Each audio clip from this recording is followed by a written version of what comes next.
Hello, everybody. Welcome to Zapatismo in the Borderlands. Roberto is playing with a PowerPoint. My name is Imua Luna. I am part of Autonomía Xochitequio and also Xican Patistas Autónomas and part of a network called Sexta Grietas del Norte. Today is one of our first events presented by Xican Patistas Autónomas, and it's mostly it's a collective of Zapatista-inspired writers to be able to share more and document the history and the movement of Zapatismo within the borderlands. And today we would like to present and showcase a few of the organizers in San Diego that have been doing work in Zapatismo within the last 20 years, and some recent projects that have initiated here in the San Diego border region. One of the presenters will be Enrique Dávalos. He'll be talking about the Zapatista experience in the border. He's part of Raíces Sin Fronteras and Sexta Grietas del Norte. Our second person will be Roberto Hernandez. He'll be talking about the Zapatista coffee to support migrant communities in the U.S. And he's also part of Xican Zapatista Autónomas, Autonomía Xochitequio, and the network Sexta Grietas del Norte. Following will be Rosa Barajas, and she'll be discussing and sharing more about the campaign de Marichuy, how did that transpire in Mexico, but also in the U.S., and the movement of the CNI-CIG. She's part of Raíces Sin Fronteras and also part of the network Sexta Grietas del Norte. Then we will have Cassie Hernandez, and she'll be discussing and sharing more about La Tiendita project, an autonomous project here at the Centro Cultural de la Raza, and that is where I'm currently at. And she is part of Autonomía Xochitequio and Mecha from SCSU. And then lastly, we'll be talking about abolition through Zapatismo. Myself and two other members of Detention Resistance will be sharing an analysis about what it means to be in accompaniment with migrant folks inside the Alta Mesa Detention Center. And this is how our interpretation about abolition through Zapatismo means to us. So myself will be sharing some reading and sharing the analysis along with my my friend, my comrade Kay Berner. And then lastly, we'll have Matra M, who will be sharing more about the recent activities happening with Detention Resistance. So I hope you enjoy today's presentations. This is more than a dialogue, is presenting more historical context about what has been happening in Zapatismo within the last 20 years here in the San Diego-Tijuana border region, and how has that transpired and created where we are today. So I'm going to present and add Enrique Dávalos, who'll be presenting his primera palabra for this event. This event will also be live streamed on YouTube at AAC Centro, but it will be shown there a few hours later. So just stay tuned for those that want to see it, not just on Facebook, they can also see it at YouTube at AAC Centro. So thank you, and I will add Enrique. Enrique, bienvenido. Gracias, Imad. So te presenté que eres parte de Raíces Sin Fronteras and that you're also part of the network Sexta Grietas del Norte. So I'm going to share your screen, and I'll let you have palabra, and you'll share at least each presentation is around 15 minutes. So we'll keep track of time as well. So thank you, bienvenidos for all those that are watching currently. Any comments or questions, just add on the comment on the side, and we'll be staying in touch. Gracias.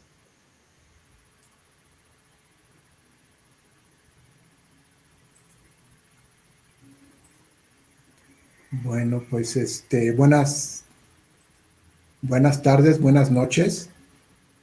It's a little difficult to be speaking to my computer, but since what we have now, well, let's use this resource. So this presentation is a Zapatista experience in the border. So I want just to mention briefly that for me, the Zapatista experience, this struggle of the communities in Chiapas, is really a new, well, no, not really new, but it's a theory and a practice for the social change, anti-capitalist social change. So, in other words, the Zapatista experience is an actualization of what we used call the revolution, or the revolution in times of neoliberalism. Is the Zapatistas prefer to call themselves rebels rather than revolutionaries, but really they are a very important new sort of like update of the practice as well as the thinking about how to make this social change. So we could say that the Ejército Zapatista is able to summarize and to give new life to different experiences that have existed in many years ago. For example, you have the visions of Marxism and anarchism that has about like 2 centuries, near to 2 centuries. Also, you have the experiences and the thinking of all these struggles against coloniality, mainly in Abya Yala. So also the Zapatistas are able to incorporate all these struggles. Also, the Zapatistas have been able to incorporate the struggle of the community feminism, as well as these struggles of women who fight, not necessarily calling themselves feminist. Also, Zapatismo is summarizing a lot of different movements fighting for environment and in defense of nature, of Mother Earth. And also the Zapatistas mainly have been able to give like a new direction to the struggle of the original peoples in Mexico and around the world. So it's an important experience that the Zapatistas have, is their contribution. I will sort of like summarize 3 major principles of the Zapatista thinking. One is this called like ruling obeying, that essentially is an important principle of direct democracy and participation, and clearly is against another kind of thinking, for example, this capitalist democracy, and also this dictatorship of the proletarian. So this rule by obeying is a new way to formulate these principles. Also, this a word where many words fit is really an important contribution to the idea how to change this capitalism, this principle going against this idea of have an hegemony. So to try to unify or to try to have this diversity in the neoliberal context. And also this principle is going against this idea to try to sort of like subordinate all of the struggles to the main struggle, to try to fight for who is the main struggle. So that is a really important principle that Zapatistas have put forward in the struggle for social change against capitalism. And this one, like probably is crucial, the most crucial one, nothing for us, everything for everybody. So this principle is so important because so many social movements are exactly divided and undermined with this division that the Zapatistas are making really clear. No more division between the struggles against capitalism. For example, this struggle between Black and Latinx, between Mexicans and Central Americans, etc. So this idea that we are fighting not only for us, for everybody. And so I will say that the Zapatistas sort of like inspire us in the direction of the struggle. And I will sort of like underline like 2 concepts. One is autonomy. Autonomy has been like a crucial word now to refer to experience similar to what other people call socialism or communism. Autonomy is really important. And you have here a definition of autonomy that a group of Grietas del Norte has put it together, like autonomy is the power, the willingness, las ganas of any individual or group living in a colonial oppressive capitalist system to self-determine how they want to live their life and create another world where one can live freely.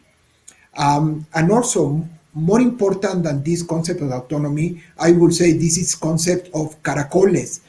This is the name, snails. That's the name that the Zapatistas had used for their autonomous communities in Chiapas, and embrace the complete like experience of working in autonomy, in education, agriculture, food, medical system, all the systems of organizing life is what these caracoles are. And I believe that this is a real a goal for us to create caracoles all around the land, particularly here in the border.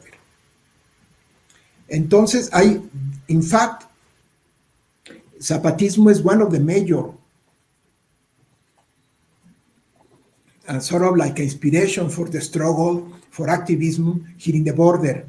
So you have the Chicanx experience, the migrant experience, the maquiladora workers experience as an important sources of the activism here in the border. Also, Zapatismo is one of them, no? So it's really important inspiration. So as part of my practice here in the border, working at City College in the Chicano Studies Department, we organized something that was called Binational Conference.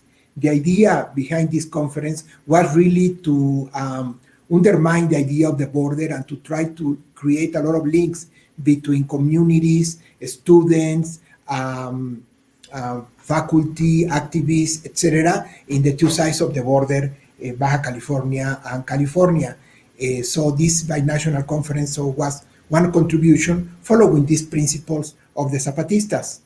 Here you have, for example, at City College, a conference that here you have a group of representatives from the Ayotzinapa school students and parents of the 43 students who were kidnapped, forced disappeared in Mexico. So that was an activity that helped to unite the communities, both sides of the border.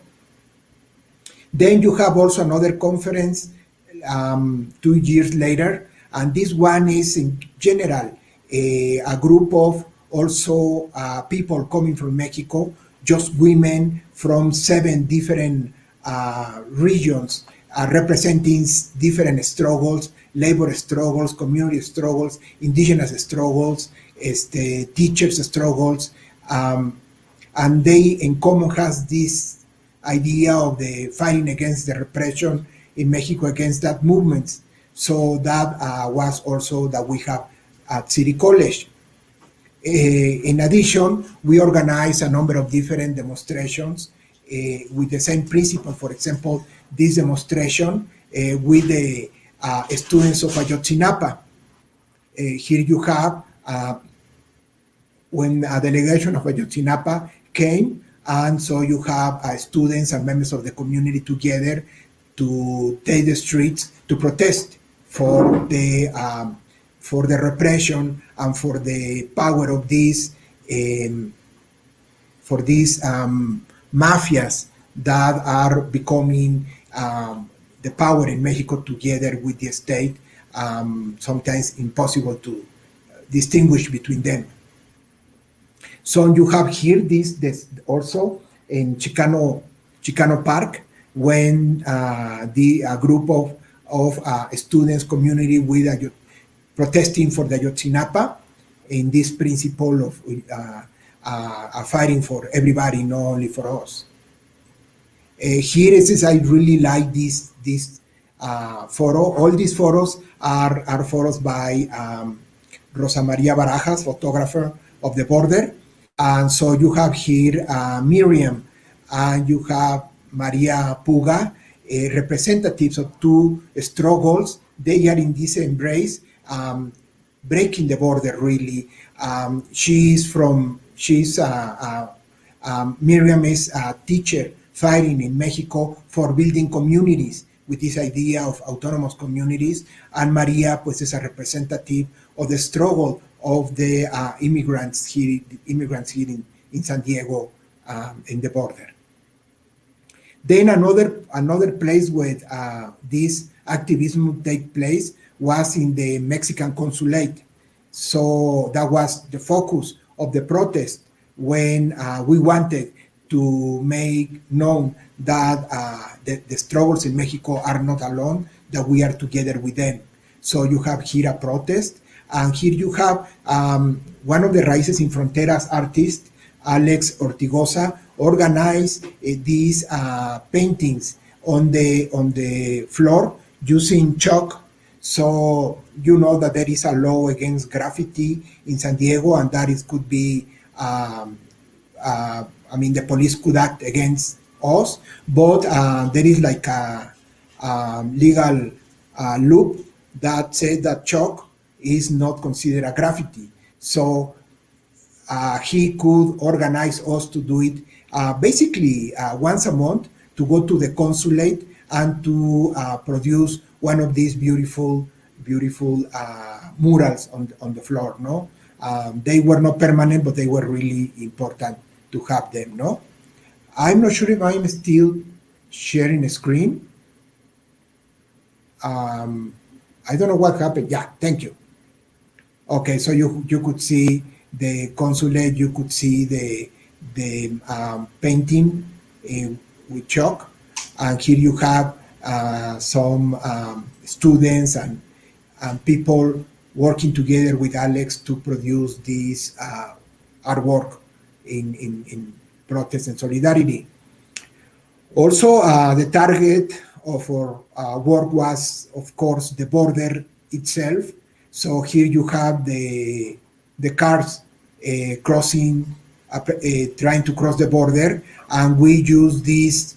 That was like a light brigade that we call, with some compañeros who they were really clever to create a system where we could have this kind of messages while thousands of people are crossing, so that was really visible. So you could see it just right here, or you could see in this case like for Ayotzinapa, and also in solidarity with the struggle in Oaxaca. So you have the announcement of the border. So here you have dancers in the border also as part of that activity. And then you have this protest of the San Quintin farm workers, indigenous from Oaxaca, working in Baja California, and indigenous of Oaxaca working in California. They organize a gathering just right there in the border between Tijuana and San Diego. You have here the demonstration, the gathering together. You have the people in the Mexican side. You have the people in the US side. You have here the police trying to divide us. They in the Mexico, they could get close to the border. We in the US can't be close to the border because these Border Patrol people. Here you have this banner with Zapata, La Lucha Sigue. And in conclusion, where so the Zapatistas have been an inspiration for all this work that we had made, and we are pretty sure that is going to continue for a long time in both sides of the border, knowing that we are a people without borders. Thank you.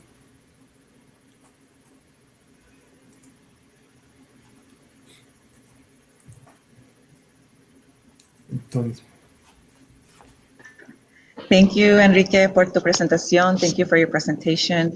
I was actually a student of Enrique Dávalos back in 07 in San Diego City College. And I was always very impressed by Dávalos, because he was the only professor that I knew that would bring people of struggle from Mexico. They were not people that were not involved in academia. There were people that were in movements and struggle and different parts of indigenous communities from the CNI in Mexico and Ayotzinapa. So I appreciate the foregrounding and the history and the teachings that Enrique has brought to the San Diego community and inspire many students of my generation and others to be able to to be able to tear those borders in that respect, and to be able to support across struggles with movements in Mexico. So gracias, Enrique, and thank you. And for me, it's an honor to continue to organize together as compañeros in this lucha zapatista. So I'm gonna, muy bien.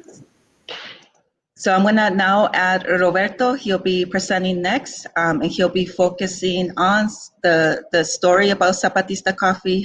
What is the Zapatista coffee, and how did that come to the U.S. and be able to support many migrant communities in the U.S.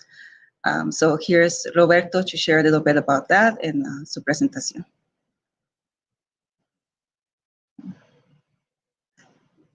You just have to unmute. Okay, well, welcome everyone. Thank you for joining us today. I believe I am on now, so I'll go ahead and start chiming in. I'm going to share first a quick video, but just by way of introduction about the video. Some of you may or may not be familiar, but in fall of 2016, following the election of Donald Trump, and then early spring 2017, the Zapatistas put out a comunicado. And I'll be talking a little bit more at length about the comunicado after the video. I want to first share the video, but suffice to say that the comunicado referred to this moment happening now here in the West, right, in the belly of the beast, this election of Donald Trump, as a critical moment in which, upon their reflection, you know, they said in this very beautifully written in this communique that just as people in the North have supported us since 1994, and without your support, we probably wouldn't have survived. We recognize now that we have to return the favor, given what you're going to face.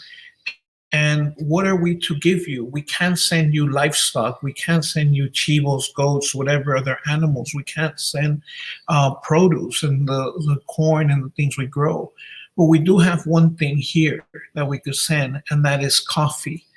And out of that process, they decided to send, they combined 2,000 kilos of coffee, and the video is going to show a little bit of that. And then I'll get back to more the broader lessons and stories around why the coffee and what that meant, because it was much more than just about giving us coffee, right? There's many lessons that came with that coffee. So let me go to a video just so you could see a little bit of that process, and then we'll come back to the story itself. Let's see.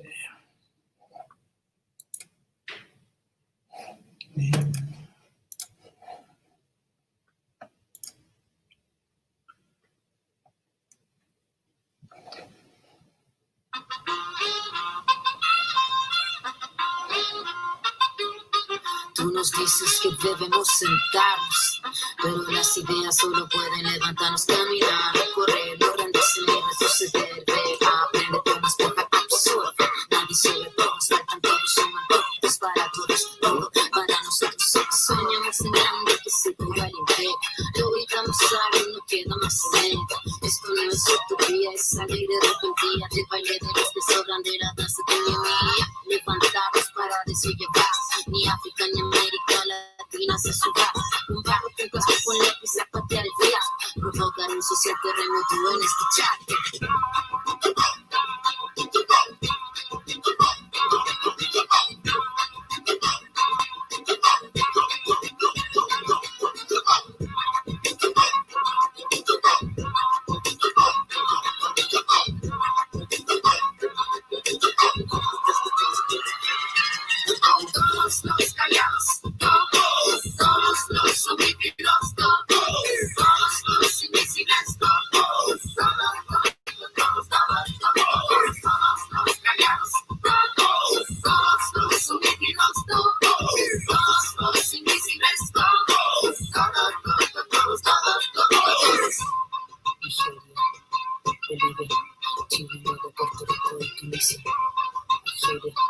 Venezuela, Guatemala, Nicaragua, Mozambique, Costa Rica, Camerún, Ghana, Cuba, Somalia, México, República Dominicana, Tanzania, fuera Yankee de América Latina, franceses, ingleses y holandeses, yo te quiero libre paz.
Saqueo, pisoteo, colonización, Matías, Catrileo, buen mapo. Mil veces venceremos, del cielo al suelo y del suelo al cielo vamos. Granito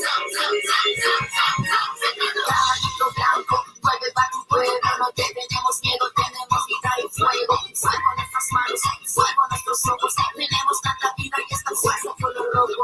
La niña María no quiere tu castigo, se va a liberar con el suelo palestino. Somos africanos, latinoamericanos, somos espesura y juntamos nuestras manos.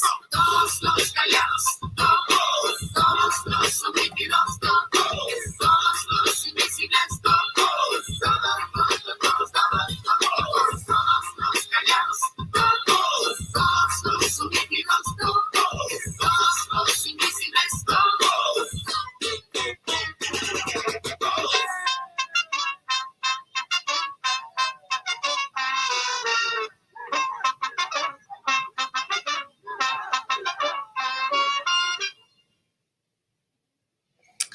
Okay, so as you could see from, we'll share it here in the with this coffee. And actually, I'm going to go ahead and put this back on just because I'm going to be turning to the PowerPoint in a second.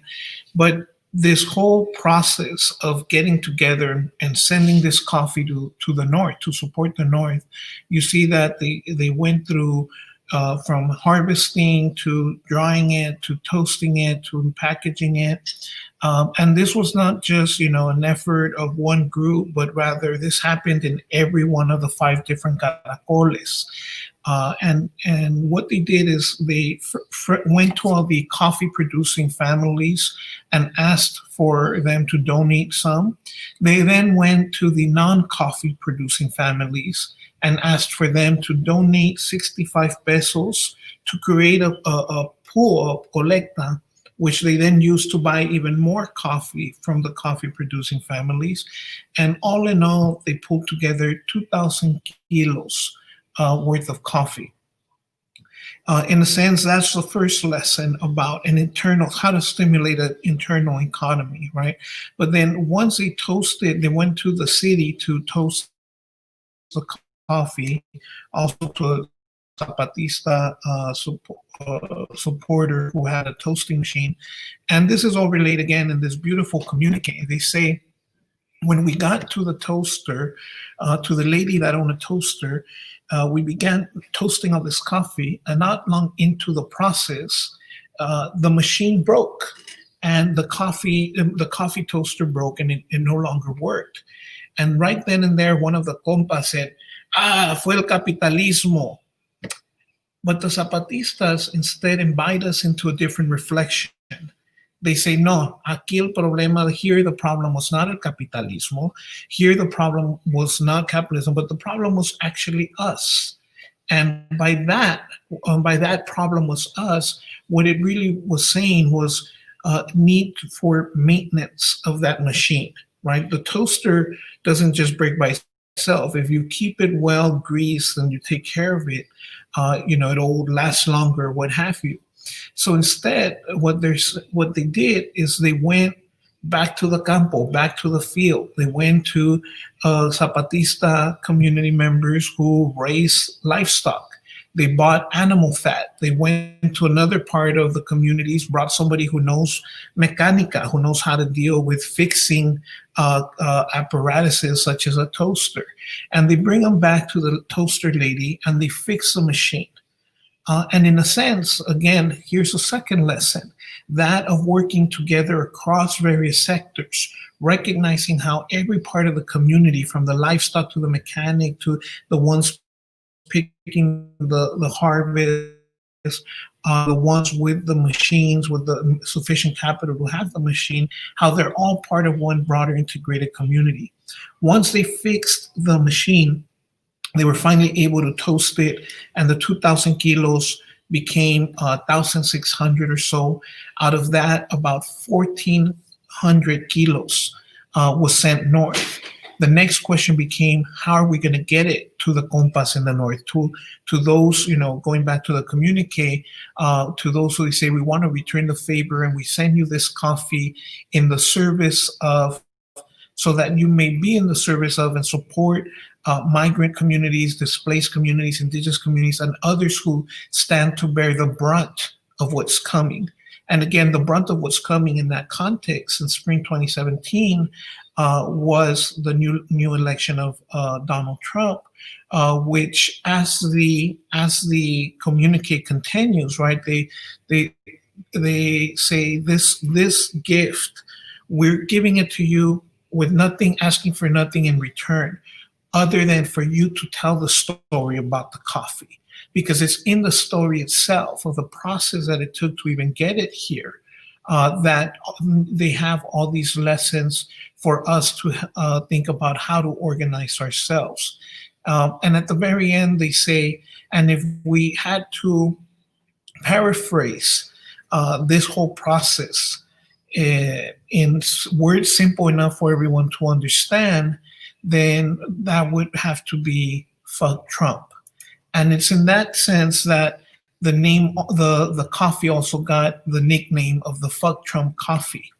So how did it get here? How did it make its way to support the compas in the U.S.?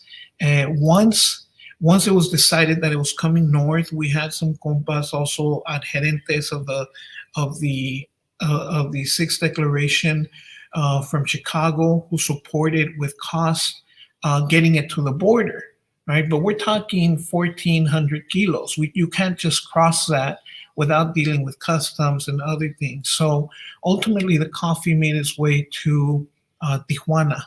And it was there that little by little, what we would call hormiga style, the coffee slowly started to be crossed over the expanse of 3 months. And it was brought through from Tijuana into San Diego. We were fortunate enough here to have the support of Centro Cultural La Raza here in San Diego as a space where we were organizing the coffee to then from here ship it off to other parts of the U.S., to Chicago, to New York, even to compas in Texas, Alabama, San Francisco, Washington, and so on. So the coffee made its way, hormiga style through the border, was organized here. A lot of work that went into it on this side of the border to then send these separate shipments off to different parts of the U.S. This whole process was also not just about the coffee itself, but as the Zapatistas indicated in the label, which some of you may have caught that on the video, they say, with this coffee, we also are going to send you artwork. And this artwork, which became the basis for the Comparte art exhibits that have been a rolling exhibit that was first year in San Diego, made its way to North County, to Los Angeles, has been up in the Bay Area, and that we have all this Zapatista art that they produce themselves in the autonomous communities. And they said, moving the art is a way to give you yet another lesson in how to organize yourself, transporting coffee, transporting art, but more importantly, bringing community together to sow the new seeds of resistance, the new seeds of rebeldia. So through this art on the one hand, but the coffee as well, this became the ultimate lesson of the coffee, of the comunicado, that instead of just having one organization doing work over here, another organization over there, and everybody always just being about their organization and trying to show their banners at every demo, every march, and so on. It's about those lessons of doing the internal maintenance work amongst ourselves, amongst the different orgs, amongst the different sectors that we claim to represent, to learn how to work and organize and coordinate with each other better. I think that ultimately is what the real intention of the coffee was, right? I mean, I always appreciate a good coffee in the morning, but more importantly, I appreciate that lesson of how it is that we all need all of us. We all need each other, and we need to foreground the work itself, the process of organizing itself above and beyond any individual, any org, any politician, and any one person, right? We need this collective organizing if our seeds of autonomy are to germinate and flourish. So with that, I'll just leave it there and say that out of these lessons of the coffee, it has also fostered relationships between Zapatista organizations from throughout the country. We had to talk to each other to coordinate getting coffee to each other. And out of that came what is now the Grietas del Norte network, which is, by our count, the third attempt at building a large network. The first was during the Sexta itself, the second during the killing of Maestro Galeano.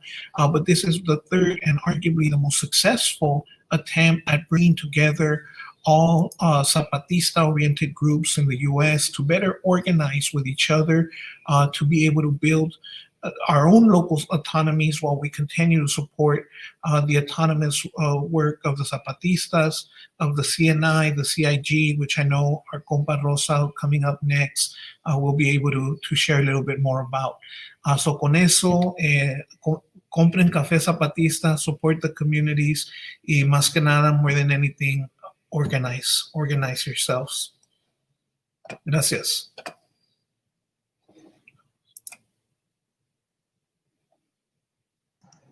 Muchas gracias, Roberto, for your story.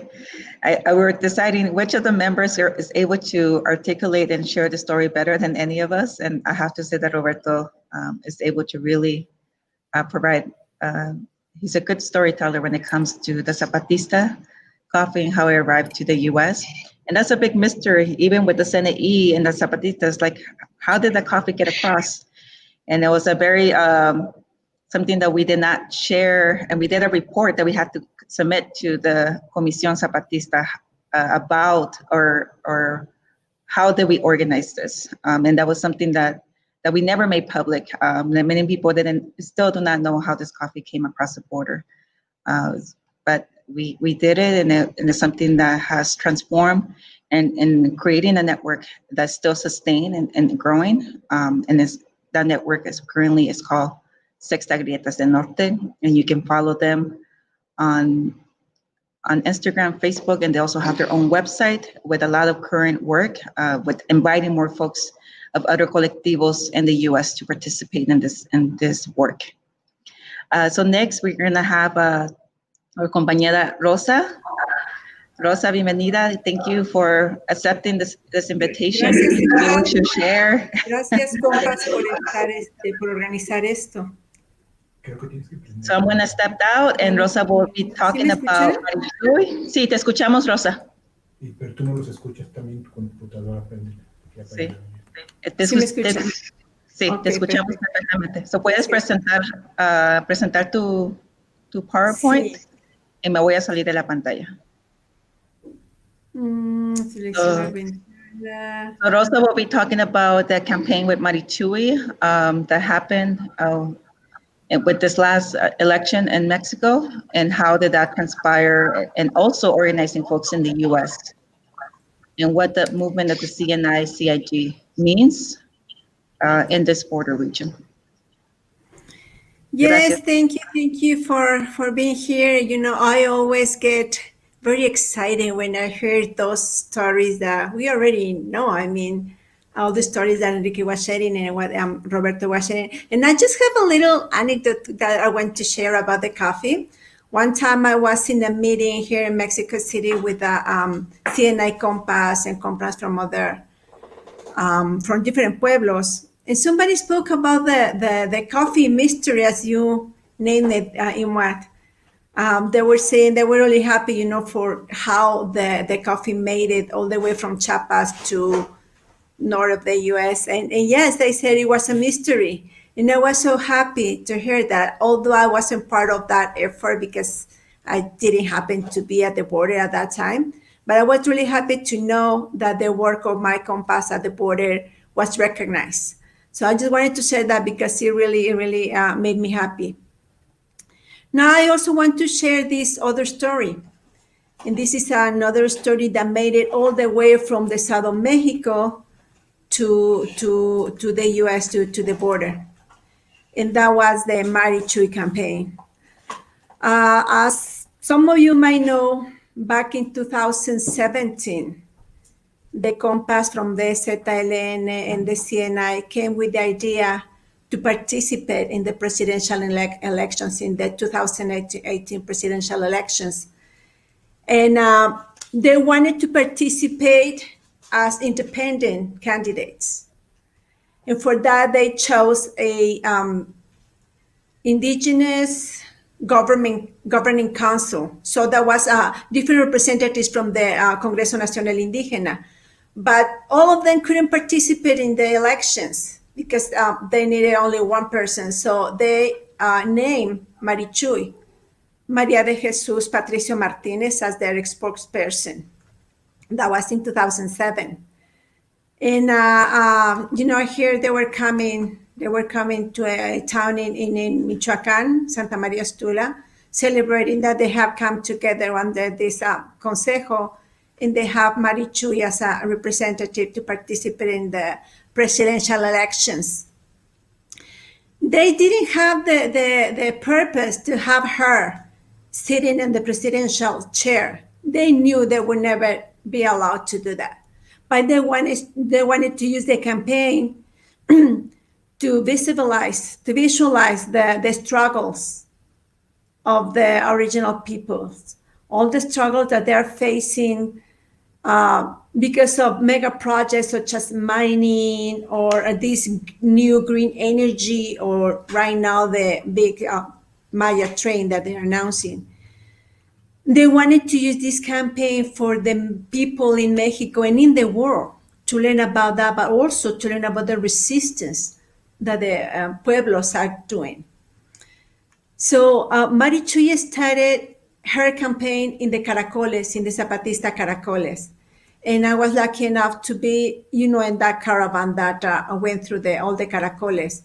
And now, you know, I just wanted to share all these pictures because it was amazing how many people came from different areas around the Zapatista Caracoles to see Marichui. Speaking with some people, they were so excited because they said, we have never seen somebody running as president that has the same color as me, they say. So we saw people coming, not only Zapatistas, but even people who, you know, follow different political parties, but still they were seeing Marichui as a hope for them.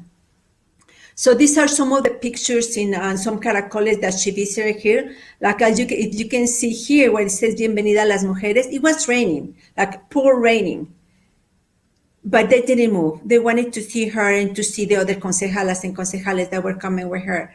And here it says, Llegó la hora, because the campaign was named Llegó la hora de los pueblos. It's the time for the peoples.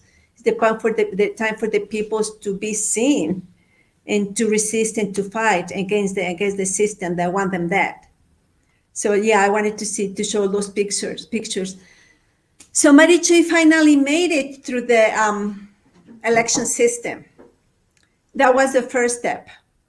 But for her to be part of the whole election system, she had to collect 800,000 digital signatures just for her to be in the ballot, just for her to have her name in the ballots.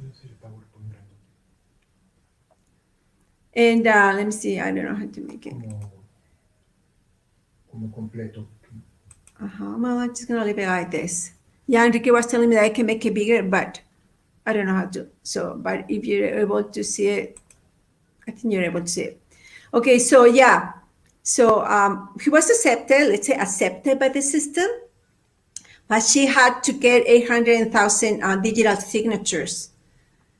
And for that, it had to be through a cellular telephone, a very kind of sophisticated telephone. So the effort to get those signatures went all around Mexico and beyond borders. As you can see here, this is a flyer because the Compass in San Diego got together and said we had to participate in that. And as soon as I got the application in my phone, and I went to Tijuana, San Diego, because I wanted to be part of that. I wanted to be part of that signature collection that we could make in the U.S. around, among Mexicans living there. So it was a big effort. It was a big effort, and seeing the pictures that Enrique and Roberto were sharing, it came to my mind that this picture that you see here, that was the signature collection the campaign that we had in San Diego. It was also in the Centro Cultural de la Raza. So I guess the Compass that are gonna come after me, they're gonna talk about that, how the Centro Cultural de la Raza has been a center for a lot of movements there in the border. So it was very important for us to take the campaign abroad, because as the Compass said, one of the reasons for Marichuy to be in this campaign was to visualize those struggles and the resistances. And it was for the world to learn about that. So it was just natural that we wanted to take it to the US, to talk about that, not just to Mexicans, but the rest of the world. Like we know that same struggles, original peoples in the US are facing the same struggles that original peoples in Mexico. So like dispossession and even disappearances. So it's kind of the same. So we went and did the campaign over there in the US. Since I had the application in my phone, I was able to share that. I think it was a code to share it with some other people. So we were able to go to San Diego, to Los Angeles, to San Francisco. It was shared in Chicago and Phoenix and some other places. So at the end, we didn't make it. We were not able to get all those thousands of signatures that were required for Marichuy to be in the ballot. Well, we knew it. We knew it because since the very beginning, there was a lot of flaws in the application. It was like we were collecting the signatures, and all of a sudden, after having, 20, 50, they disappear. Or the telephones were not good enough to collect the signatures. So it wasn't a surprise, really.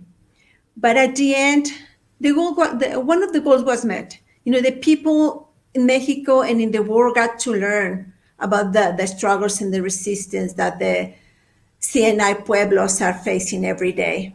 And not only that, through the campaign that Marichuy did all the way from the south to the border, because she made it to Tijuana and Mexicali in that area, more and more pueblos got together, got to participate in the CNI.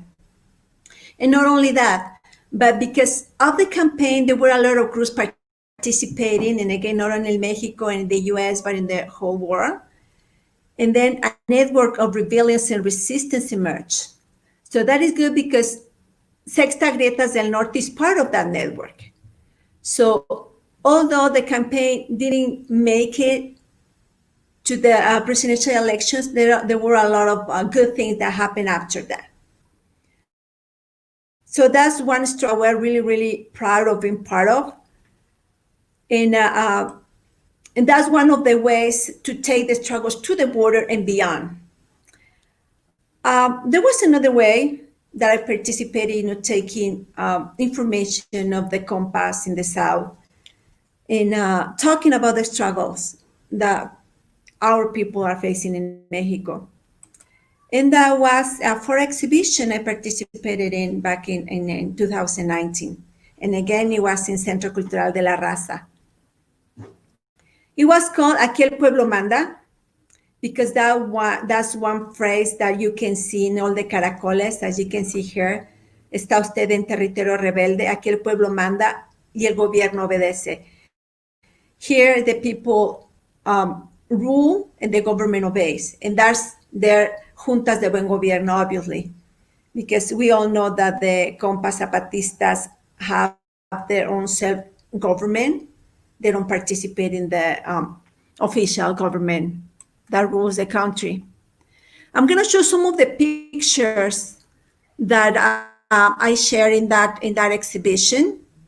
And this exhibition was with the idea to use the art, because the Compass have showed us that the art, they say the art in the science are the only things that can open the conscience in the human beings.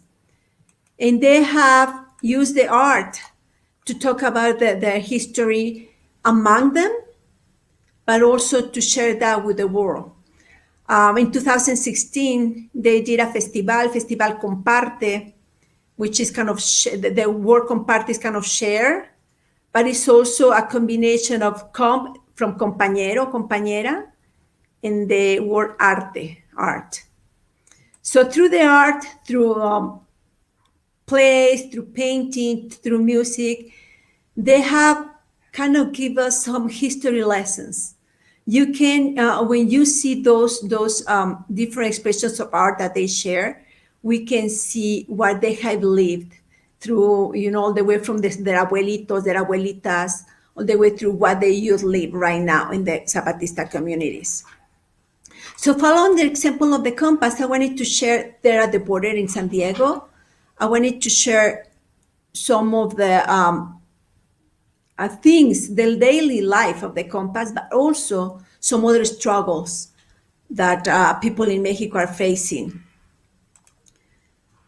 So here it was one of the pictures that we shared there, one of the photographs, because it tells me a lot. It tells me, the determination with the Compass and how they come together, and it's adults, children, women, men, all together. And when I see this picture, it's like they're saying, here we go, here we come, and they are ready for anything, for everything. I wanted to show also different aspects, as I said, of what the Zapatista live every day. And also because I wanted to kind of break that feeling or that thinking that some people think that because in 1994 they did this armed upraising. Some people think that there is still only that, an art movement, but they're more than that.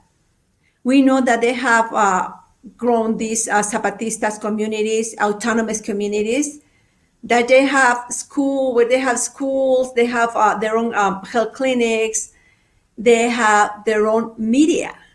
As you can see here, women and men and young and old women are participating in the media as reporters, as photographers. And here they are learning.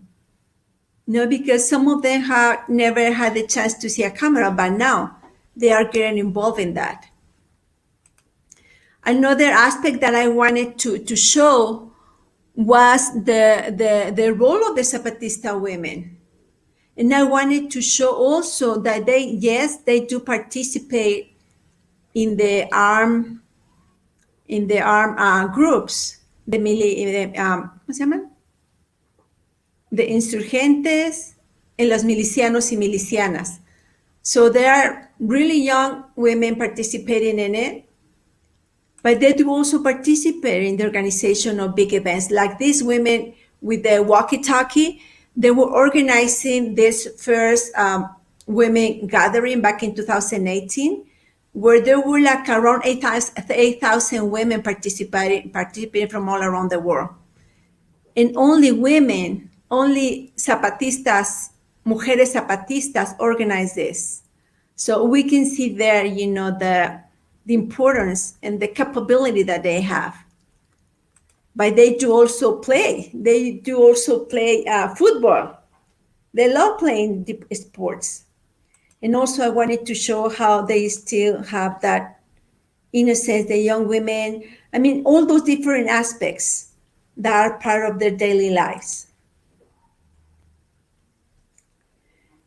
And here in that exhibition also wanted to show, as I said, different resistance, different struggles. And one of them is the femicides. We know that here in Mexico, a lot of women are being killed just because they're women. So I wanted to show these pictures so these are mothers looking for their daughters.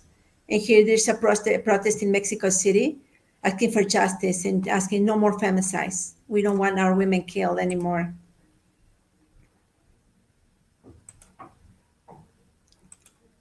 This is not moving. Let me see. One of the movement that Enrique already spoke about it was the Ayotzinapa movement. And it's still alive. I mean, the students haven't been found. So they're still alive. And we know also that this is one of the struggles that have gone beyond borders. And I also wanted to speak about all the different struggles, like here in Xican, in Oaxaca. I think it was 2016 when there was also a shooting by the National Guard. It was the federal police, where they killed several people. But the residents of Xican didn't say, okay, that's fine, we don't do anything. They made big protests, big march, protesting against that. And also we see the participation of the youth, and also the struggles of the teachers. And here also I wanted to show the participation of the children and the youth. At the end of that exhibition, I just wanted to share some faces, some people, like people also living like this man who has to come from his town to the little market and sell whatever he finds in the mountain where he lives at. Or this woman who was so concerned because she was going to lose his little house. So I just wanted to show, how people in Mexico are struggling, but not just for the people in San Diego to learn about their struggles, but I just wanted to also provoke, like at the end, we put this mirror. There was a mirror saying, okay, they are, like how they said, they are us and we are them. They are fighting. What about you? Because the idea to present all these pictures was also to open that conscience, to let people know what is happening, but also that we can resist. That although we are living different struggles in Mexico, in San Diego, in different parts of the world, we're able to resist and to change, or at least to try to change. In that exhibition, I really liked it because we had the opportunity to have students from City College and from different high schools, and some other people who just happened to go because they wanted to see, what was happening in Mexico. And it was an opportunity to have a dialogue. That's also what the Compass has showed us, to try to share with other people what is happening and how they say to convince, not to defeat, to let them know what is happening and not to enter in a fight, in a discussion that is not going to take us anywhere. So I just wanted to share that, how we learn from the Compass and how we can share what we learn from them, and to try to make a little change, either through the art or either organizing or combining both.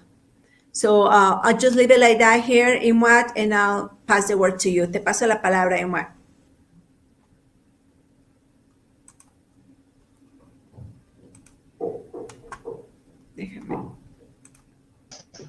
Muchas gracias, Rosa, por tu presentación, for everything that you have provided. And I think there's still a lot more understanding. We can do a whole lecture and analysis about what the CNI, the National Indigenous Congress, means in the U.S. in that context. So also stay tuned for more webinars and information provided by Sexta Grietas del Norte, the network. And there's some already webinars that are recorded, and you can look them up. We were able to do a few of them last year that goes more in depth about the movement of the Indigenous National Congress in Mexico. So you can stay more informed about the movement that's happening, how it's also transpiring here in the US, and how we're also supporting and accompanying them in their struggle. So up next is one of my compañeras from Autonomía Xochitequio, Cassie. I'm gonna add you to the stream. Hello, Cassie, ¿cómo estás? So Cassie is gonna be sharing. Thank you. Cassie is going to be sharing about an autonomous project that derives here from the Centro Cultural de la Raza, but it started from a collective, Hormigas Autónomas y Rebeldes. So Cassie is going to share more about that. She's part of this project, and she has contributed in all these new assets that we have provided today. And we're hoping that that's going to inspire other places to do the work that was initiated a few years ago with this autonomous project, La Tiendita. I'll leave it to you, Cassie.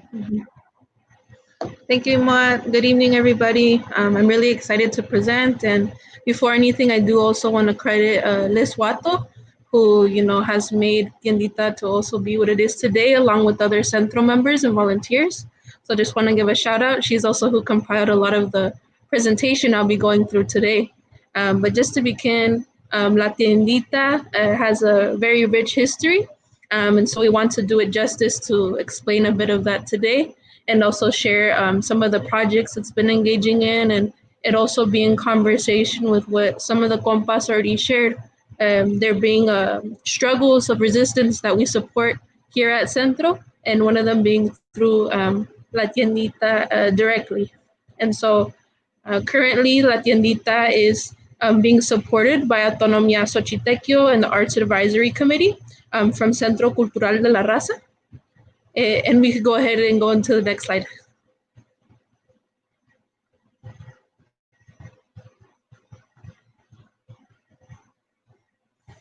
And I think it's also important when speaking about practicing autonomy, right? Economic autonomy is one way that it can be put into practice. And so that's something that I think La Tiendita also embodies. And so before anything, I wanted to share a little bit of history and also the intentions. But Tiendita started out very humbly. As you could see on the picture in the right corner, that was the first time selling items, December of 2016. And so it was a pozole fundraiser by La Sexta San Diego and Imperial Beach. And then after that, it would be a pop-up, like a vending at several venues. And so we see how, through the determination, they make, people have made it happen, right? It was this initial intention. I'm sorry, I'm gonna lower my volume a bit. And so Centro Cultural de la Raza then gave the opportunity to Hormigas Autónomas y Rebeldes collective to start an autonomous project. And this happened in November of 2018. But after a 4-month trial, then they began to have more operational hours. And so the project was to promote a different type of commerce and trade of crafted products from local and regional crafters and makers. So including a range of group of women from the Kumeyaay communities of Baja California who belong to the Congreso Nacional Indígena. So just like compas were sharing, right, it's important that what we're doing to support those communities continues, and this is one of the efforts through Tiendita. And so the original name for the project was also La Tiendita Kumeyaay, which then later changed to La Tiendita. So the HAR, the Hormigas Autónomas y Rebeldes, is adherent to the 6th Declaration of the Laconda Jungle, and as a group of people from all over the world who adhere to the ideology, the vision of the ECLN, which is the Ejército Zapatista de Liberación Nacional in Mexico, meaning that the HAR supports the work and the struggle of the ECLN along with the CNI. And so in the project, they also work to support the Kumeyaay women that are part of the CNA and other community groups, which we'll go into a little bit later. And so Tiendita and the AAC Raza Visions campaign also help fund, the funds necessary to be able to allow the space to transform. So if you look at the pictures on the right, you see it in its early stages, and you see little by little, through all of the love and the effort that has been put in collectively to make it what it is today. So it's also thanks to its supporters and to people in the community who really also believe in the project. But the Hormigas Autónomas y Rebeldes collective dissolved, and in late 2018 and in early 2020, Autonomía Xochitecue collective has continued to cultivate the project with the support of the AAC from Centro. And so we could go ahead and move on, but I think that also speaks to how it takes a community to make, the spaces transform, but it is also in the spirit of the Centro, which has always been a space to allow these kinds of projects to emerge. And so we also wanted to share some of the artesanos, artesanas that have their products in Tiendita, and some of the projects that we also support. So they stretch from San Diego to Tijuana, and not only that, but also more regional and international products. And so in San Diego, some of the artesanos are the Centro itself. We have Aretito Azul by Argelia R. We have Alicia Su. We have Zodiac Candles by Maria. We have Luna Cutsi by Liz. Hechicera Potions. We have Rosa Barajas. And we have Esmeralda Hummingbird. We have Malinali, POC Fungi Collective. We have Creature Teacher, Imoat Luna, and PM Press.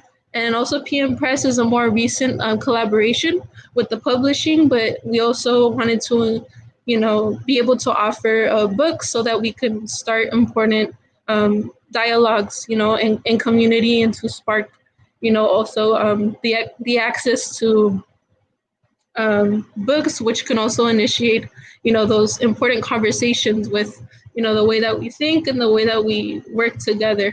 And so in Tijuana, we support Café La Guajira, Imprenta La Rueda, La Esquina, Tixli Lu, and Libretas de Rinoceronte.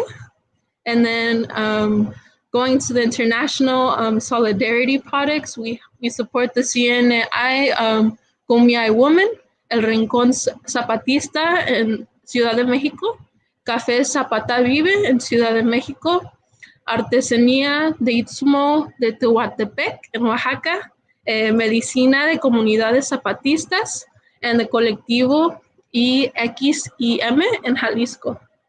So I think it also speaks to, one of the grounding kind of ideas, not only to support here in San Diego, but also in Tijuana, and to support other international struggles and ways to show solidarity as well. But we can move on to the next slide. And so these are some of the more specific artesanos, and through that we've been able to support these other projects and more specific groups, not only here in San Diego, but internationally as well. So it's been through the sales generated where we've been able to support these specific activities, which are the regional CNI and CIG work in solidarity, La Campaña por la Vida, Marichuy Vocera campaign, which Maria was speaking on. And then we have Ojos de Condor, the Chilean Solidarity Group. And we have Enero Zapatista, merch sales, Centro Cultural de la Raza, the Garden Project, Artisan Space, and fundraising. We have Anak Bayan San Diego, Grietas del Norte through donations and sales, and Armadillos Búsqueda en Rescate fundraising through Tools for Justice, and support to Zapatista communities and collectives through cells as well.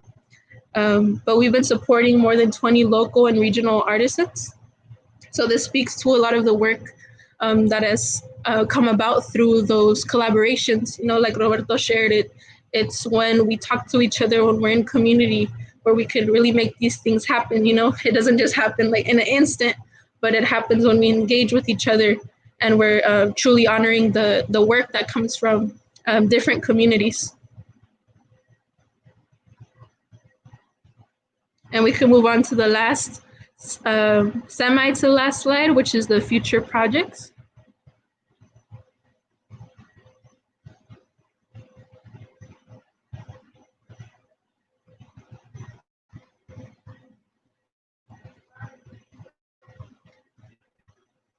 And some of the future projects, you know, I know one of the first ones that a lot of people are also, you know, at the same time excited for is the coffee cart. You know, we talked about the Café Zapatista and also trying to possibly create like a co-op here and practice, you know, how we work together and also are able to like use that coffee here. So that is more of a long-term project. Also creating tiendita merch such as scenes, educational materials, arte, prints, textile goods, and silk screens. Another goal for the future is to have a tiendita virtual store, you know, to be able to engage with broader community who wants to support, and also support more local and regional artisans to contribute to local autonomous space growth, and to also have up to 2 paid employees at La Tiendita long term. Because a lot of the, you know, effort that's going in right now is solely from volunteers and those who have over the years made the space be what it is today. So we could go ahead, just move to the last slide. And I think with that, we want to close with a really big thank you for anyone who has supported Tiendita over the years. I think last year was a really big year in terms of, you know, it becoming a more solidified physical space here at Centro.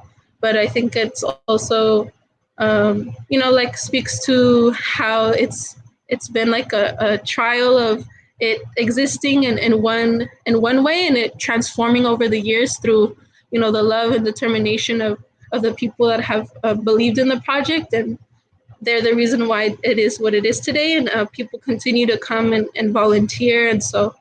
You could follow us at La Tiendita CCR if you don't already on Facebook and Instagram. And if you have any questions, feel free to email us. It's down there below. But thank you so much for organizing the event. I'm always really excited to share today. And you could find us here at Tiendita Friday, Saturday, Sunday from 12 to 4 p.m. Muchas gracias.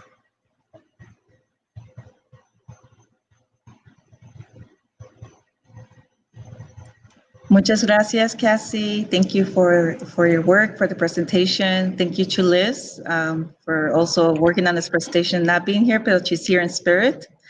And yes, right now the Tiendita is open Friday through Sunday, 12 to 4. We have limited hours, but we're always looking for volunteers. This is a 100% volunteer-run space, and we do this because we want to continue to make projects of autonomous and not be dependent on anybody else, but ourselves, creating this mutual support in supporting these type of projects. And the space is open so if you're an artist, not the Sanoa, that's interested in having a space to be able to venue your handmade and homemade products, stop by and talk to any one of us, myself, Liz, or Cassie. So now, thank you, Cassie. We're gonna move on to the last portion of this platica, or this presentation about Zapatismo. And I'm also myself part of Detention Resistance, as I changed the title below. And we're going to provide an analysis about what it means to be an accompaniment in the struggle and walking and accompanying folks in the detention center. And I'm going to have my compa, Kay Berner, to be able to help me read and present part of the analysis. And then I will have Ella share the current things that are happening with detention resistance, and also a poem that you would like to read out loud just to close off esta plática, this event. So what do we mean by abolition through Zapatismo? And I think there's a lot of maneras and ways, and we can talk a lot about this. And that's why we're presenting this analysis. But more than anything, is what we mean by it is through accompaniment. So today we are hoping to be able to share and provide more context about what it means to be an accompaniment through a Zapatista lens and how we do it within detention resistance. So I'm going to pass it on to Kay, who's right here next to me, and Kay Berner, and she'll be presenting the first portion of it. So thank you. Thank you, Iman. So hey y'all, I'm Kay, and as Iman said, I will be reading an analysis on the way in which detention resistance views and sees herself working in accompaniment. So as detention resistance, we have tried to live up to the challenge of organizing on a daily basis through accompaniment. For more than 3 years, we have continued to shape our political praxis of abolition through collective agreement, deciding as we move, moving as we decide, deciding as we create, and creating as we decide. Our abolitionist collective is mostly led and sustained by women and non-binary folks, which is not surprising, as it was Black women who initiated the abolition movement and pushed the radical change needed for transformation in the 19th century. In a continued struggle to that history, we would like to provide an analysis on what it means. Sorry, just one moment.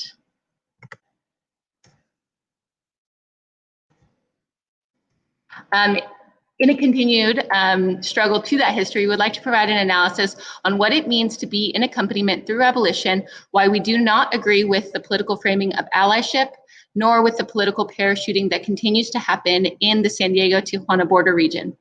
This analysis has more to do with providing more information on how we organize as detention resistance to the broader grassroots community. For starters, in our collective, there is no one person that leads, no single face to this collective. We are a communal body of mutual support with much love and respect for one another, selfless in foregrounding the work we do in the fight for radical change. So any rigorous and serious analysis demands conceptual clarity above empty sloganeering. So here, before we begin, we aim to provide what we mean by the following concepts. So first, political parachuting. We define political parachuting as non-local or outside groups, politicians, NGOs, nonprofits that come to an area they do not represent or work with on an active daily basis, who act as if they care about those affected in that region, yet ultimately they're working to serve their own personal or political agendas. Accompaniment through a Zapatista perspective. So accompaniment differs from allyship or solidarity, which we see as premised in a hidden form of what Betita Martinez called oppression Olympics, wherein one person or group is implicitly positioned, in this case without being explicitly acknowledged, in a hierarchical arrangement of a more privileged person or group having the possibility of being in solidarity with or an ally to a presumably more oppressed person or group. Accompaniment, instead, derives more from the horizontal recognition of joint struggle and respecting each other's struggles, knowing we are facing different yet complementary aspects or faces of the same system. Accompanying does not organize by highlighting race, color, gender, class, culture, etc. It organizes across difference, knowing well how each axis of power operates in relation to one another. It is about accompanying one another hand in hand in our respective shared struggles with those willing to walk along the road towards autonomy. and autonomy, redefine and is defined to us as a collective self-organization according to our own rules, logics, grammar, and forms of social relations, namely guided by a spirit of love where the heart lies, or from the bottom and to the left. Transnational border community of San Diego, Tijuana, joined by the arbitrary border that divides the unceded territory of the Kumeyaay indigenous nations on whose land we reside, has long witnessed the ongoing parachuting of groups, politicians, NGOs, and nonprofits attracted to the border, both for the violence it represents and the humanitarian crises it produces, all with their own political agendas and some with a humanitarian approach of veiled white saviorship that comes to raise millions of dollars, bring thousands of volunteers, engage in political media stunts, but leave no actual long-term solution to the ongoing needed support of our migrant and indigenous communities on both sides of the border. The problem that arises always is that these groups that parachute come with little or no understanding of the actual day-to-day life of many migrants faced living on both sides of the arbitrary border and come to offer temporary bandages that continue to leave them helpless and in dire situations. They're often even more oblivious to how borders operate to divide indigenous peoples of Turtle Island.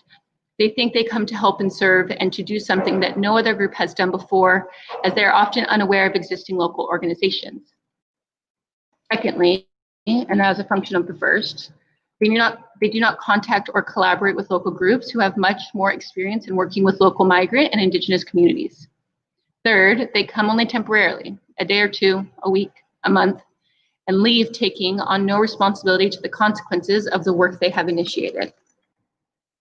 Lastly, few, if any, of the groups ever consult and dialogue with folks affected by the border on either side of it to listen or ask what it is that they need and how they can participate in the organizing efforts that they are supposedly being initiated on their behalf. This is a key problem with all of these groups. No sense of migrant or indigenous self-determination to organize themselves, context on the diverse cultural backgrounds present, or even sensitivity to their traumatic lived experiences with the border or that brought them on a dire trail of suffering to the border. The border is a mere spectacle and a backdrop for photo opportunities on both the right and the left, for that matter. These groups do not know how to align their own political agenda or projects of humanitarian support, liberation, or human rights to be in the service of or in collaboration with the needs of migrant or indigenous communities on the border. Let us be clear. The border crisis is not about a broken migration system or a broken asylum system. The crisis is the existence of borders. These systems are doing exactly what they are intended to do, to continue to oppress Black and brown bodies for profit because we will never be seen as human beings as long as we live in a white supremacist empire. We agree. There are many fronts to fight the ongoing problems with migration, asylum, indigenous dispossession, and the continued abuses by CBP, police, and Border Patrol. We must not be naive. Yes, legal help, legislative help, humanitarian help may alleviate some issues, but they're not sufficient or even rooted in the fight that will continue to persist as long as we still continue to live under capitalism. There's no way of knowing how to organize until we start to organize together in struggle. We will do this by doing and learning as we do. The approaches and strategies must be derived from collective work. The approach detention resistance has taken has been to understand the long-term global problem and know that this fight is not going to be won overnight, but instead requires a long-term approach of in accompaniment with our siblings until all borders, detention centers, prisons, and capitalism have fallen. We are in accompaniment because we are not safe ourselves, nor are we outside the problem.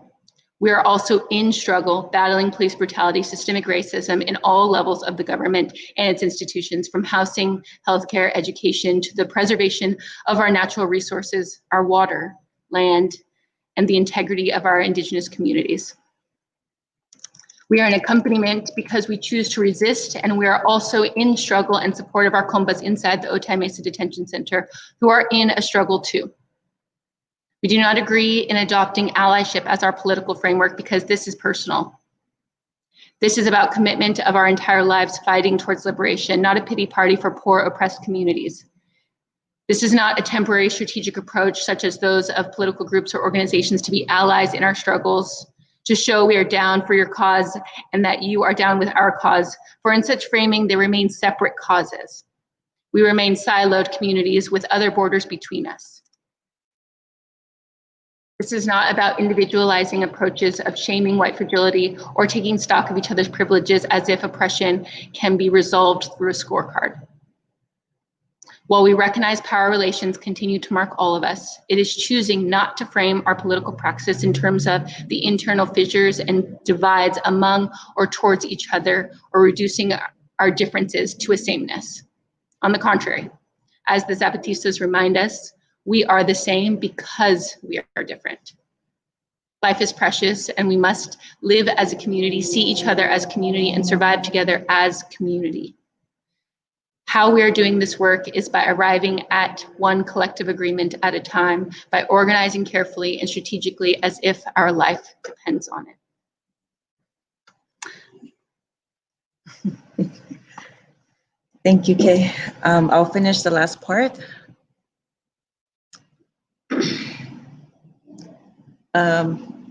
And here we do not claim to have a blueprint on how to abolish detention centers, prisons, borders, state powers, yet we hope that what we do here and how we do it through accompaniment can inspire and extend to all detention centers, prisons, and collectives to organize themselves. We're in accompaniment with our compas and each other, with those who are choosing to organize and fight within the detention center, choosing to put their lives in the line for other compas, and knowing the risks and consequences of their actions, whether that be individually or collectively, with other detainee pods. We're here present by listening and taking direction on how to better support them, to amplify their voices, their demands, and their pleas for medical attention. We are not here to center anyone's one struggle, for there is no center, there's no periphery. Those are only the cartographies of power that we seek to transform rather to invert. We are here to accompany each other's struggles as we do the work of abolition, starting here in Otay Mesa Detention Center. We organize and accompany detainee compas around their decisions to organize, how to and when to organize, because we understand that they're the ones at the front line of this particular trinchera, trench. We do not impose our agenda or present ourselves as if we know best. We're not an abolitionist collective that focuses solely on migrant work inside detention centers. We are a collective that understands the intersectionality of struggles, and we must accompany all struggles because they are all part of the same larger struggle. Imprisoning of migrants as a BLM problem. Femicide as a health problem. Education as a housing problem. Environmental sustainability as a systemic racism problem. Global racial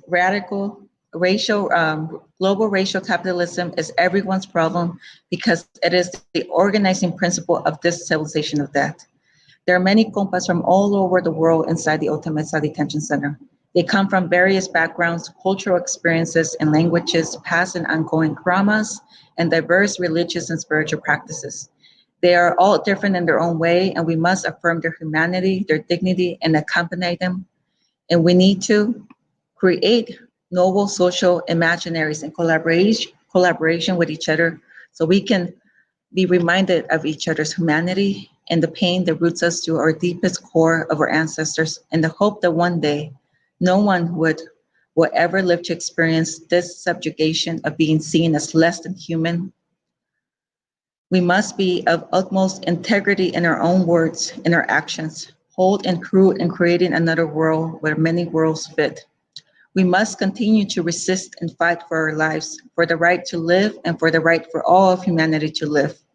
We fight not for one struggle, but for all struggles that are subjected to state violence, oppression, and colonialism. We fight for all our families, our fellow compas, for their families, and for all of life itself to continue to have life. And this is the this was inspired in the way and how the Zapatista movement have inspired us here at the border region. It has inspired me personally to be able to apply the 7 principles of organizing, how to organize collectively, how to be able to make decisions through consensus, and be able to be knowing that this struggle that we're doing is globally, and it's not one particular struggle that we're doing here in our own little corner of the world. But we need to be able to build, amplify these voices, connect with other compas, other organizations, and we need to be able to connect the global struggle that's happening in order for us to continue to survive the siege of racial capitalism that has gained so much power over these last generations. So thank you for being present in this event. Thank you for listening to us. And I'm going to just pass it to Ella to share a bit of what we're doing now, and she's going to be sharing also a little poem as well. So thank you.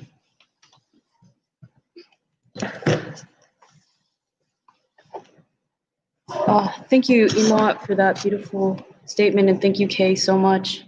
So I'm Ella.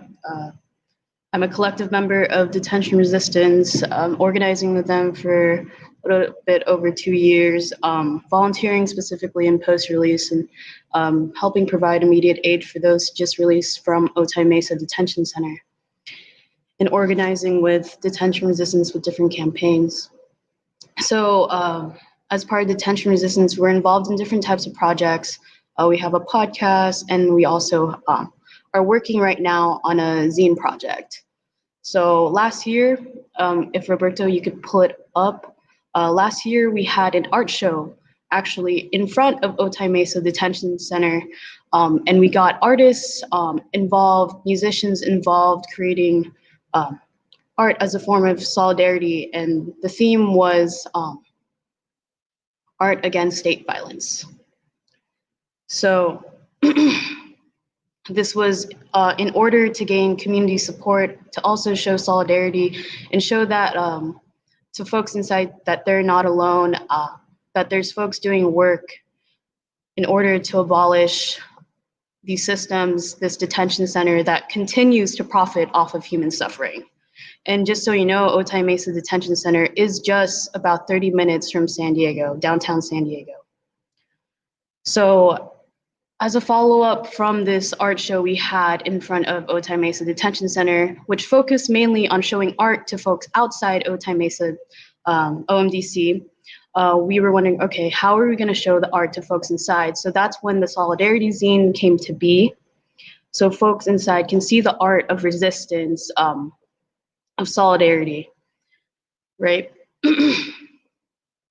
And this zine is split into 4 categories, which shows oppression, solidarity, optimism, and the abstract. And if you could show the cover of the, yeah. So this is the cover of the zine we have. It's about 80% done. And we plan to send over 200 copies inside. And included in the zine is also a call to action, or a call out for folks to send art back. So in response, we can create a zine of compas art as well. And we try to make the zine as inclusive as possible. So we've been trying to translate it in 5 languages, in Spanish, in French, in Arabic, Mandarin, and Russian, because we understand that it is an international community inside.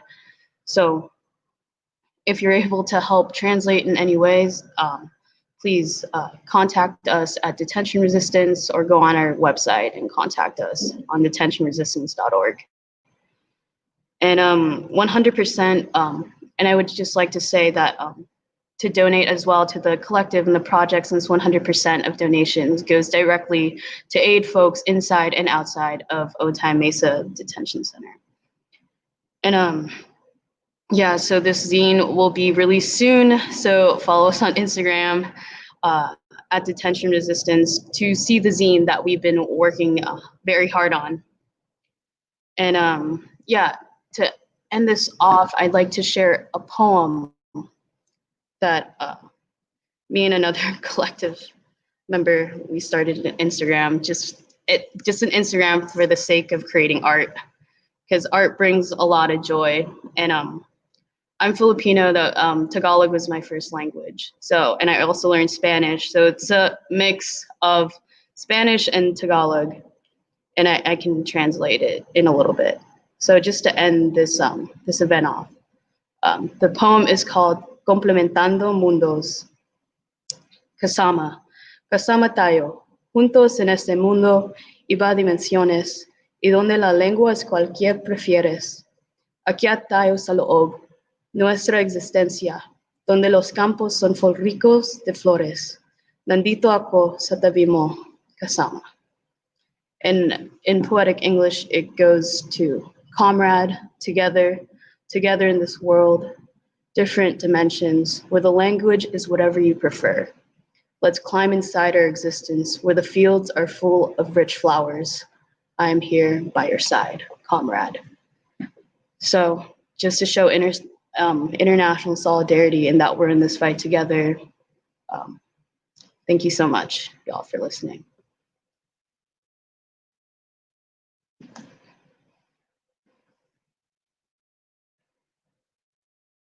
And I'm going to pass it over to Imawat.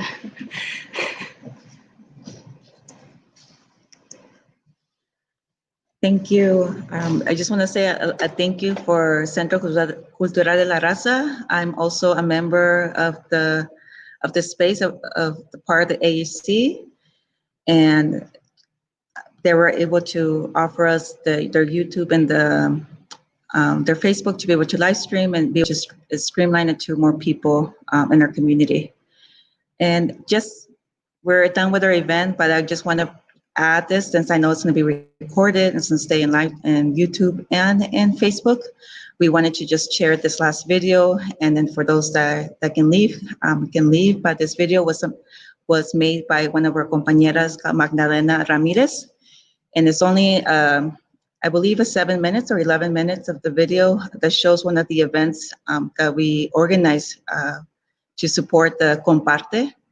And this, we're just gonna close it off to show a little bit of what music and what the gatherings that brought Zapatismo here in San Diego, Tijuana border region.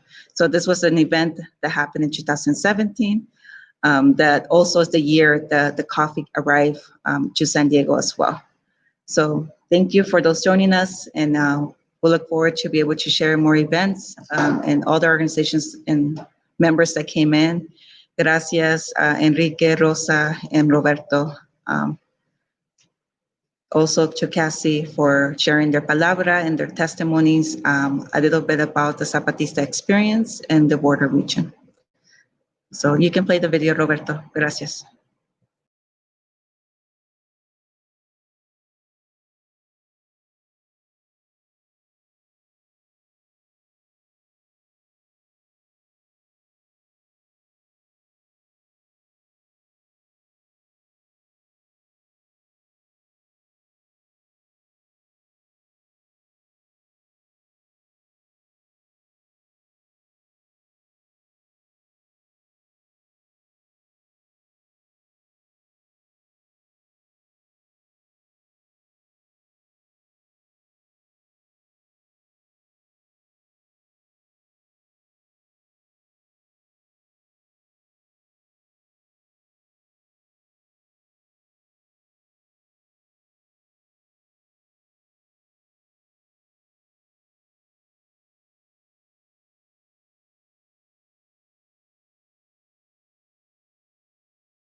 Política de terror, destrucción y muerte. Reza el comunicado firmado por los comandantes insurgentes Moisés y Galeano.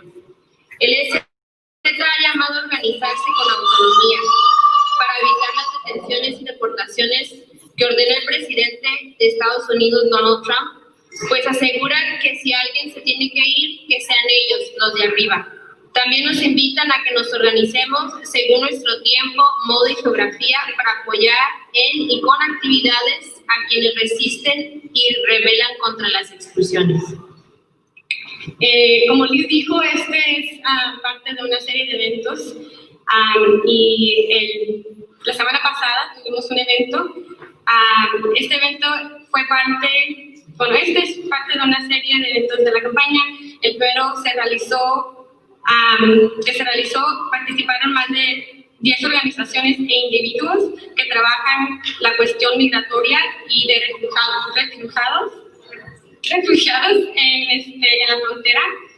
El propósito del evento fue juntar y crear una red de trabajo y comunicación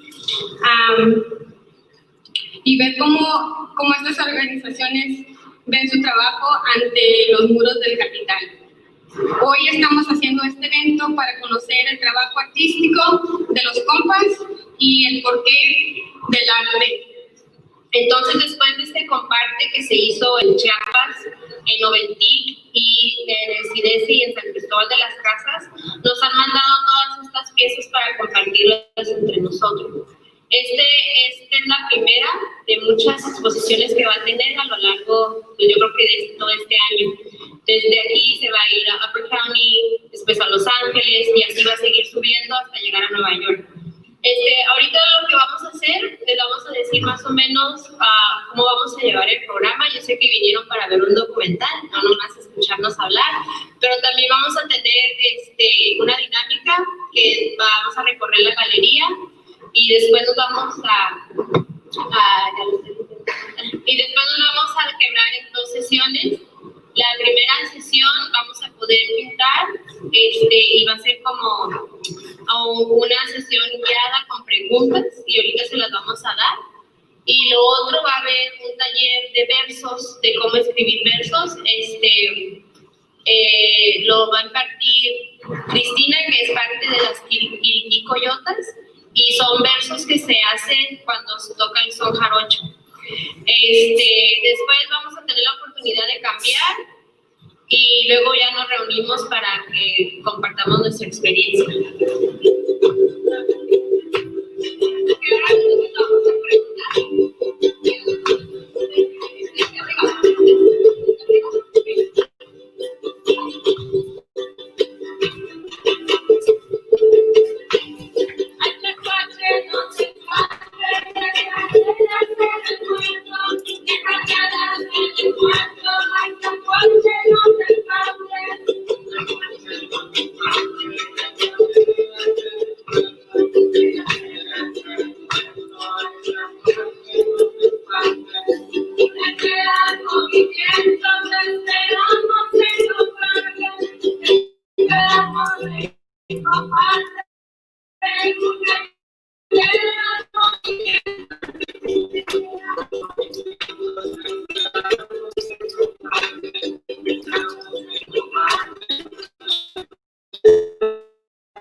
¿Ah?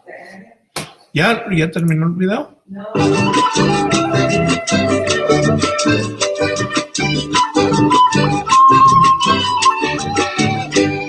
Estaba yo pensando en unas palabras para este encuentro. Estaba escribiendo un discurso para este pueblo.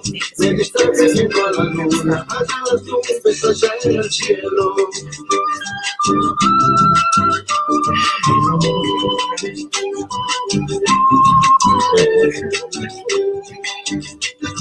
Estaba por declararme muy firmemente desconcertado. Bajé la mirada y vi que mi papel estaba en blanco. Me distraje viendo un bichito muy parecido a un escarabajo.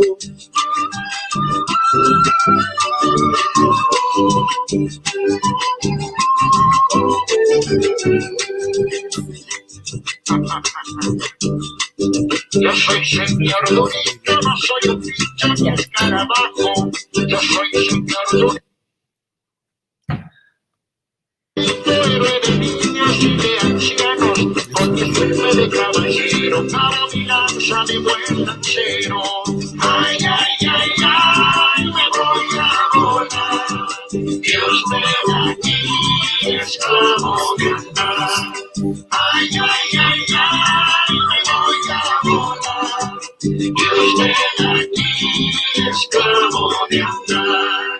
Arriba la luna toma una nube de crinolina, con su rubor eterno mancha y mancha sus orillas. Abajo hombres y mujeres soñando celebran la existencia, yo suspirando para que la esperanza